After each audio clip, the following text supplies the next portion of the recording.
It got to the point where I would take 15 to 20 sometimes in a night. A powerful drug may be creeping into the threat matrix of addiction and death. It's called gabapentin. You're posing an added risk on people that they might not even be aware of. This week, a full measure investigation into one of America's most widely prescribed drugs that some watchdogs say could be creating an opioid-like nightmare scenario for some. I'm abusing this drug, and it's gotten out of hand. And the odd dichotomy of cryptocurrency. The problem with Bitcoin is that it's wasteful by design, is that to create Bitcoin, you need to waste energy. We look at using old-school energy to produce new-age currency. There has been some outside criticism that says the IRS treats high-income earners better in some instances than low-income earners. Did you find that that was the case? We examined the equality of audits at the IRS. And liftoff of Artemis 1. And America is heading back to the moon. This time we're going to stay, and then we're going to Mars.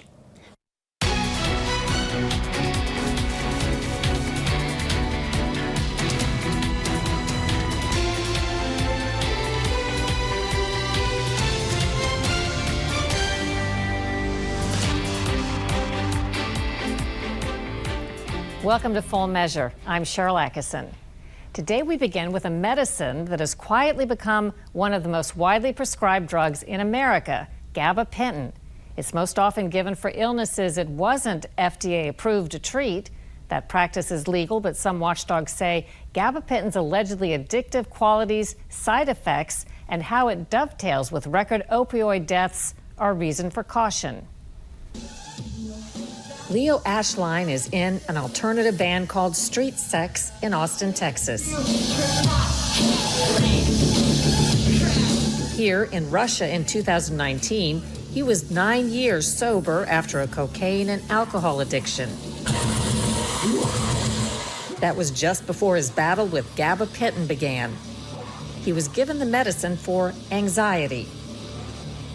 The FDA originally approved gabapentin in 1993 for seizure disorder, then later for nerve pain after shingles rash.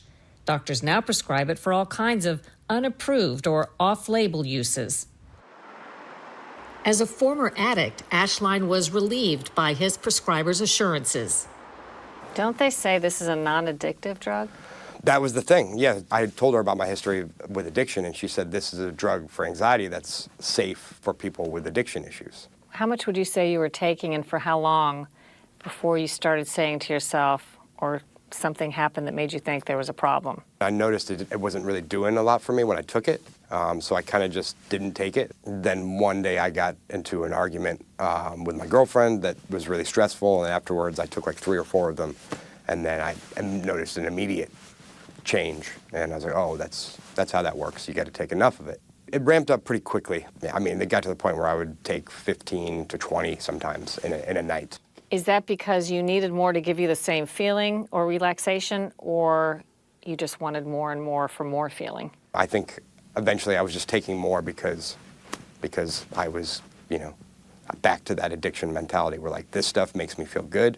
When I wouldn't take them, it was bad withdrawals. The withdrawal symptoms felt exactly like the withdrawal symptoms from alcohol, where it was like sweating and shaky, and you can't function without it. The anxiety just went through the roof. And how did it get to the point where you thought it was a problem? I remember realizing it was a problem when I was taking them, and then I tried to crush them up and snort them at one point, and that didn't really work the way I wanted it to. But once I was doing that, and I had tried that, I'm really like, I know what I'm doing now. I am abusing this drug, and it's gotten out of hand.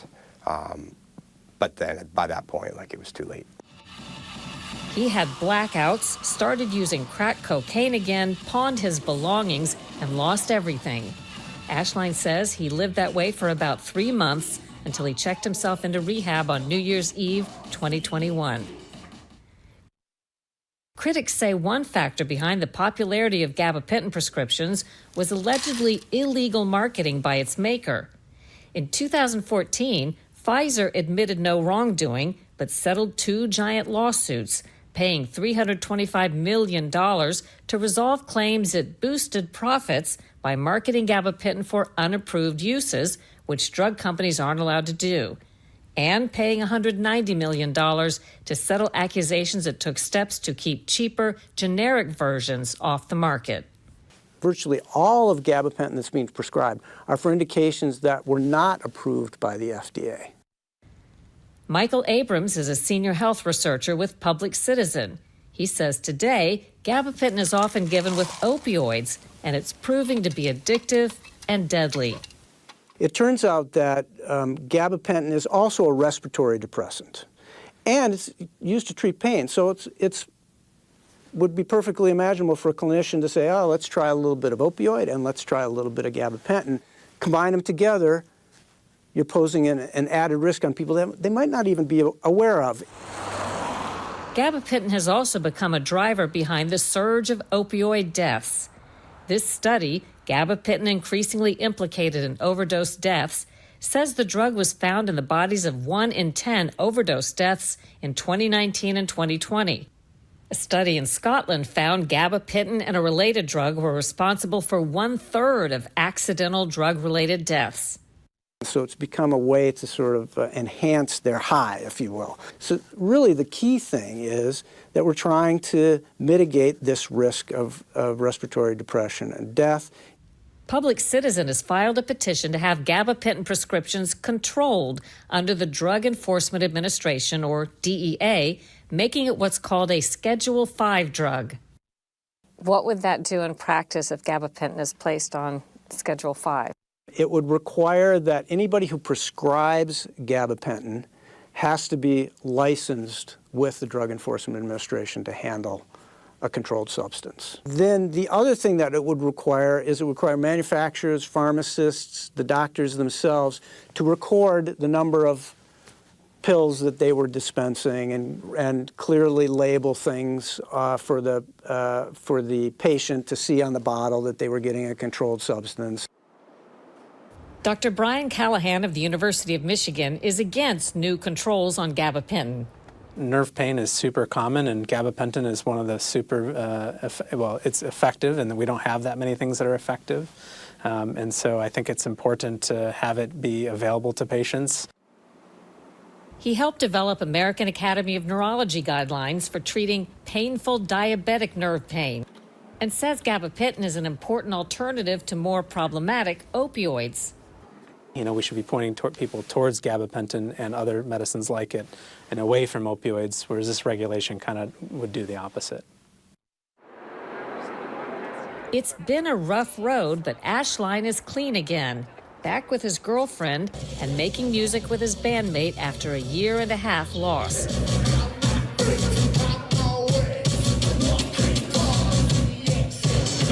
What have you learned that you think is important about gabapentin? If you have any kind of addictive personality or addiction is a problem for you, then you shouldn't take it. And it just kind of seems like maybe there should be more information, there should be more of a warning associated with it, you know. On the one hand, while gabapentin is being prescribed for an ever-widening variety of ailments, on the other hand, the government is giving out millions of dollars in taxpayer-funded grants to study its impact on and role in the opioid epidemic. Coming up next on Full Measure, creating the newest form of currency using an age-old power source.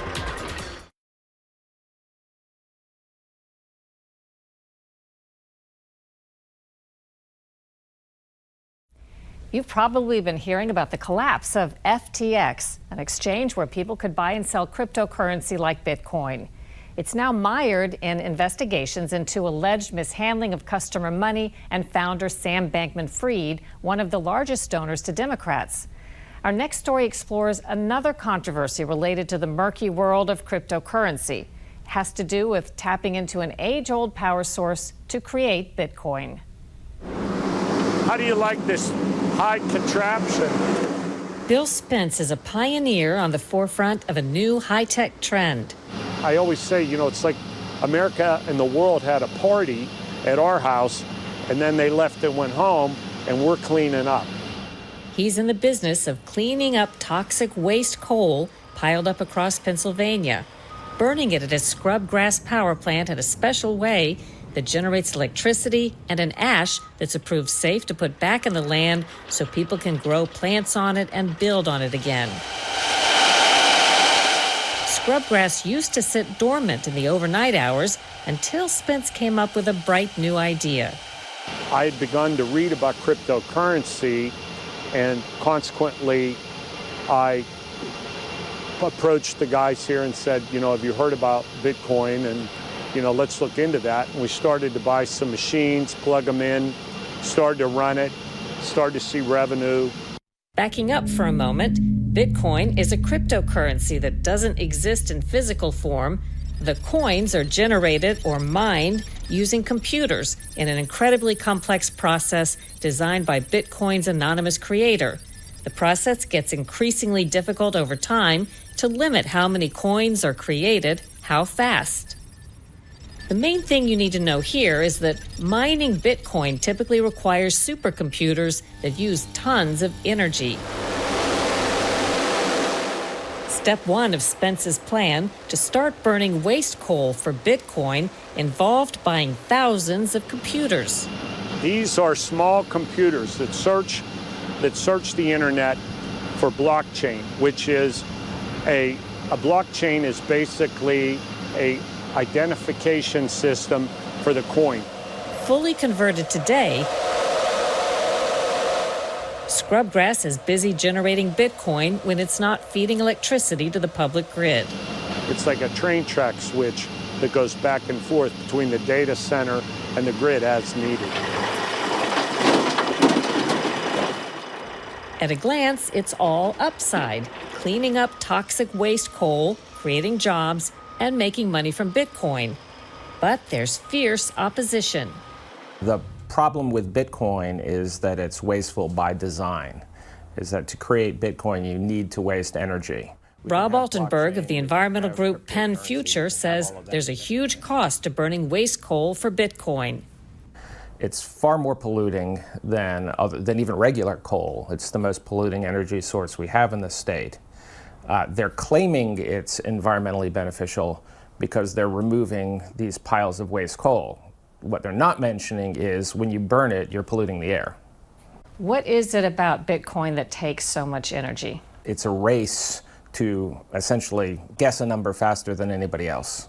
And the first person to guess a number that qualifies is rewarded with new Bitcoins.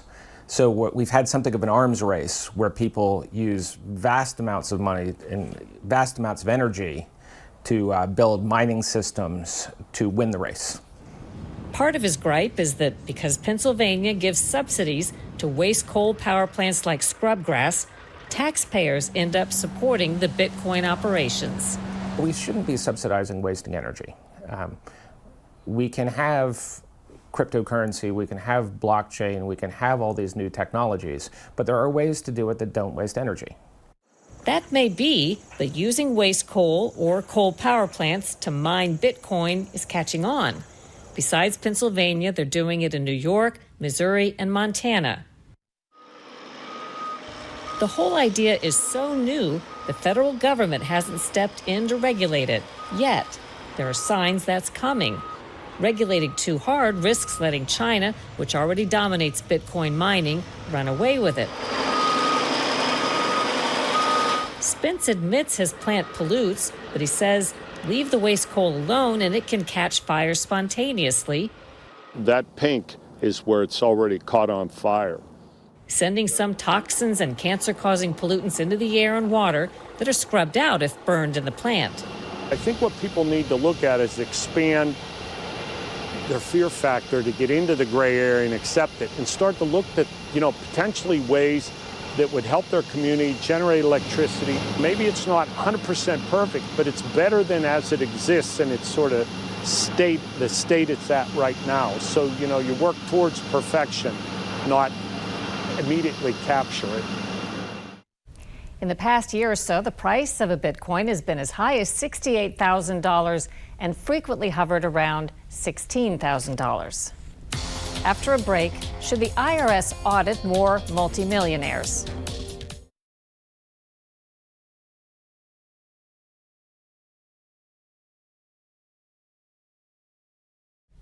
The Biden administration's Inflation Reduction Act includes $80 billion tax dollars for the IRS over the next 10 years, enough to hire 87,000 new agents at $100,000 a year. Some critics say America's tax agents spend too much effort harassing the little guy while bypassing multimillionaires. James McTighe heads up the tax policy at the General Accountability Office, a government investigative agency, which recently examined IRS audit trends. In 2010, IRS audited basically 9 people out of 1,000, and today it has fallen to fewer than 3 in 1,000. But the concern over not having enough people audited potentially must lie in the idea that money is being lost somehow. Studies have shown that taxpayers are more likely to comply and make payment if they think IRS may be checking up on them. And everyone is not really delighted to pay their taxes, but if I know you're paying your taxes, that makes me feel a little bit better about me paying my taxes, or my neighbor, and vice versa. So that's why it's critically important. So in simple terms, what did you study and what did you find? We looked at IRS audit rates over the last 10 years or so, and broken out by income.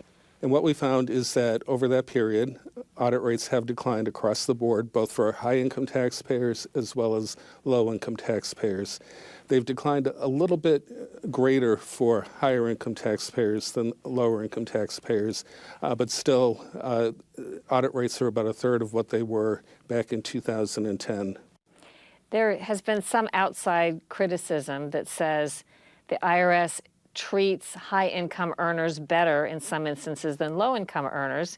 Did you find that that was the case, that there could be more money they would get through audits of the high-income earners, but they're gravitating to more low-income earners? We didn't see that specifically. What we did see is that on average, the additional tax collected from a high-income audit is about 50 times what it is for a lower-income audit.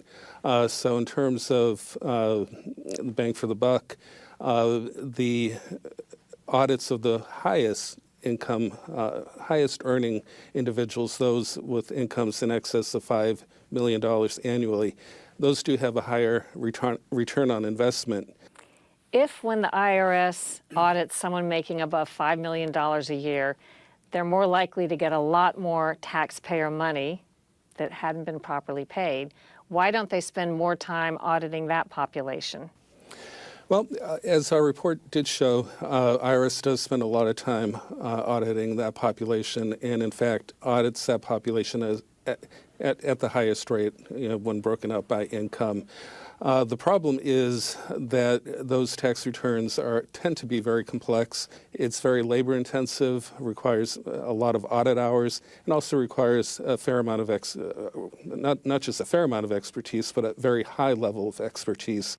And it takes time to train and develop the expertise that is needed to go after these higher income, really well-financed in terms of their tax and accounting advice. So IRS, to some extent, has been outgunned.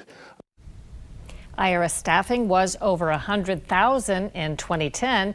That had been cut back to about 75,000, but now, with the new money, the agency is well on its way past its previous mark. When we come back, a new small step for man comes with a giant bill for taxpayers.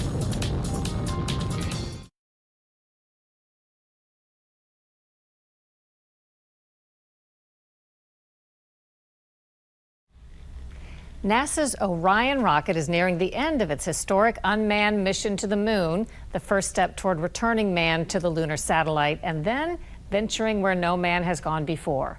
Lisa Fletcher has more on the Artemis mission and taxpayer costs. For 4.5 billion years, it's been there, silently circling our planet. Now, it could become our stepping stone to the universe. 3, 2, 1. Boosters in ignition. And liftoff of Artemis 1. When Artemis 1 lifted off last month from the coast of Florida, it represented the start of a new era for NASA and human space exploration. It's one small step for man, one that continues a journey begun in 1969. We're going back to the moon. This time we're going to stay, and then we're going to Mars. Bill Nelson is the administrator of NASA. A former Florida senator, he's also one of only 2 members of Congress to ever go into space. Why go back to the moon first? That gives us the opportunity to learn how to live and work in that very hostile environment. This first mission is designed to test everything without risking human astronauts. We would never put humans on this one because we are pushing it to the limit. Getting back to the moon has required a new rocket with even more power than the Saturn V that lifted the Apollo missions. Full Measure got an inside look at it earlier this summer as it was being prepared. Think about something the size of the Statue of Liberty, and we're going to get it going 25,000 miles per hour. Jeremy Parsons is Deputy Program Manager for Ground Exploration Systems. When we start talking about going to the moon, we're talking 230,000 miles, 3 days away. And we haven't done that for a very long time, since the final Apollo mission. And so there's a lot of things that we have to necessarily relearn, like the heat shield, right? That heat shield gets its big test when the spacecraft returns to Earth. A crucial moment for a program that's already burned through $40 billion and is on track to spend much more. When you're talking about building machinery like this to the limits of science, the costs are extraordinary. The Inspector General for NASA recently said that the $4 billion per launch price tag is unsustainable. Well, that's the development cost all piled into that. I mean, it takes a lot of money to build a new rocket, but when you start amortizing that cost over one per year over an entire decade, then you start to get your costs down. Teams continue monitoring the flight of Artemis 1. Some call Artemis the new Apollo, with its bigger rocket and budget. But today's goals far exceed what was done 50 years ago. And this time, if it works, the moon won't be the finish. It'll be where mankind starts its next giant leap. For Full Measure, I'm Lisa Fletcher in Florida. Coming up next week on Full Measure, we untangle the complex system of prescription drug pricing that some blame for high prices and deadly delays. You had someone with more hope, more conviction that she'd be saved than any other cancer patient I had ever met, that it was all taken away from her by the system. Pharmacy benefit managers and their impact on you next week on Full Measure. Until next time, thanks for watching. I'm Sharyl Attkisson, and we leave you with a few scenes from the moonshot. Oh, boy.